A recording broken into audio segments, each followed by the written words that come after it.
সোনার বাংলা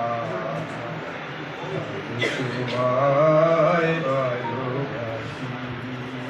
ভারতের আসাম রাজ্যের সিনিয়র কংগ্রেস নেতা বিভূষণ দাস গেল সোমবার দলের এক বৈঠকে গেয়ে ওঠেন রবীন্দ্রনাথ ঠাকুরের আমার সোনার বাংলা। এরপর থেকেই তোপের মুখে কংগ্রেসের এই নেতা। ক্ষমতাসীন বিজেপির অনেক নেতা অভিযোগ তুলছেন অনুপ্রবেশকারীদের মদত দিচ্ছে কংগ্রেস, এমনকি আসামকে বাংলাদেশ বানানোর পায়তারা করছে।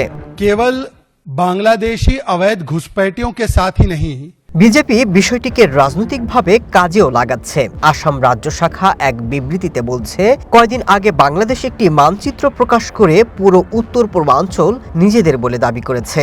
আর এখন সেই বাংলাদেশ আসক্ত কংগ্রেস আসামের মঞ্চে বাংলাদেশের জাতীয় সঙ্গীত গাইছে। এসব ঘটনা কাকতালীয় নয়, বরং ভারত ভাগের ছক বলে মন্তব্য করেছেন বিজেপি নেতারা। मुझे लगता है इससे दुखद और इससे शर्मनाक हरकत नहीं हो सकती है।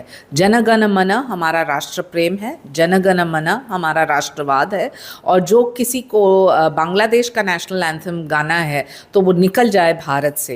এদিকে কংগ্রেস নেতারা বলছেন, রবি ঠাকুরের এই গান আসামের অনেক মানুষ তাদের মনে ধারণ করেন। বিজেপি গানটির ঐতিহাসিক এবং সাংস্কৃতিক তাৎপর্যই বোঝে না। তারা রাজনৈতিক উদ্দেশ্যেই এই ঘটনাকে ভিন্ন দিকে প্রবাহিত করছে। তাদের অভিযোগ, এটিকে মুসলিম সম্প্রদায়ের গান বা বাংলাদেশের জাতীয় সঙ্গীত বলে সমালোচনা করছে বিজেপি।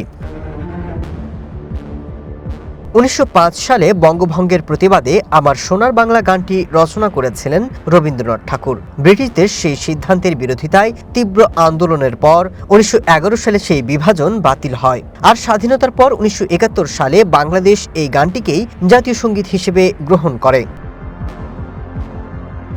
আসামের শ্রীভূমি জেলা, আগের নাম করিমগঞ্জ, বাংলাদেশের সীমান্ত ঘেঁষা বারাক উপত্যকার অংশ।